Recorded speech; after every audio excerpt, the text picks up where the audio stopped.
Hey guys, Cash Vault back today, and I am doing my Disney Plus series of the Book of Boba Fett, Season 1, Episode 1, the pilot episode, um, which I never had a chance to do yet. I mean, of course, it was a little out of order.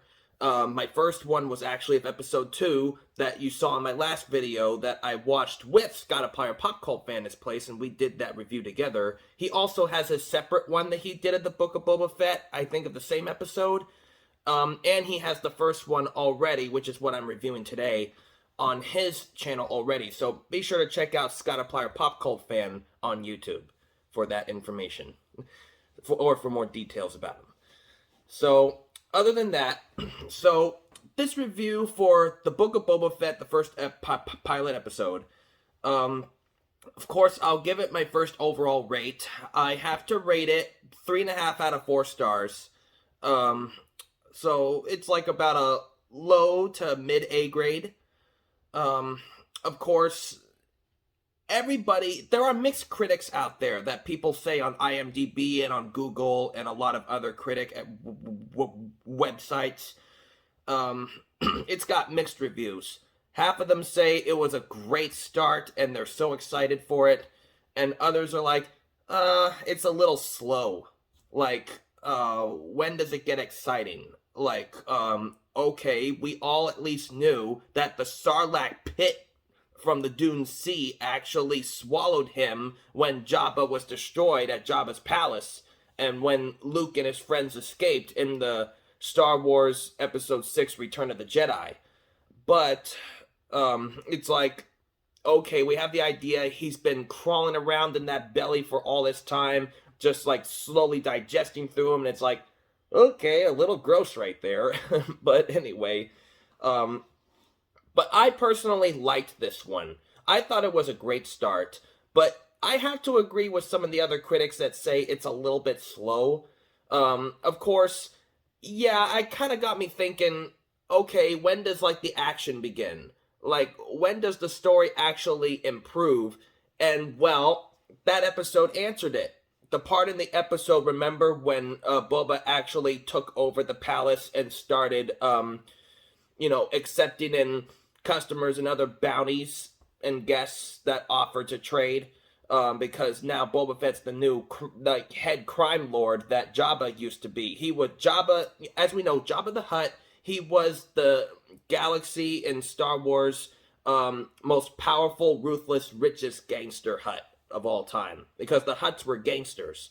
They gambled, they were rich, and they trade to make their living. So now Boba is doing that along with his right-hand man, or should I say right-hand woman, who's very good with the staff stick, who kind of is like his sidekick in a way. So at least he has a helper to kind of like get him back on his toes, because, after all that time being in the Sarlacc, it's like, well, he needed to develop back up his skills, and he was feeling pretty weak. I mean, all that time with no food and water and all that, of course he would be. When the Sand People, of course, found him, after struggling out of the monster, and when they captured him, and then they kind of like retaught him, kind of like took him into their tribe, which was kind of a nice thing. Well, of course, you see more of that information when you get to Episode 2, which I already did my review on. But anyway, yeah, this episode, it was a little slow going at first, but then when Jabba and his sidekick started to do, crime dealing at the palace, sitting in Jabba's throne, and then when they got into the town, and then some battle happened with these assassins coming after them, it's like, yeah, okay, now it's getting exciting. Now the action's beginning. That's the part I was waiting for. Because we wanted to see Boba Fett, in action. We wanted to see him with his jetpack. We wanted to see him with his blaster, his rockets, and everything again. I mean, detonators, you name it. Because, it was considered in the Star Wars books that Boba Fett, out of all the other bounty hunters of the galaxy, they're all pretty powerful and they're really skilled and great. But Boba Fett is considered the best bounty hunter of the galaxy.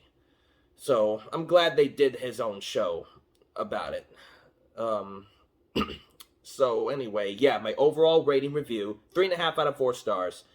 Recommendation of seeing this series is definitely a must-see if you are a Star Wars fan, and if you like bounty hunters, especially Boba Fett, this is worth seeing. You might be a little surprised at first when it might not be as exciting, it might be slow in the beginning, but it gets better. It gets better. So that's what my recommendation is for you Star Wars audiences.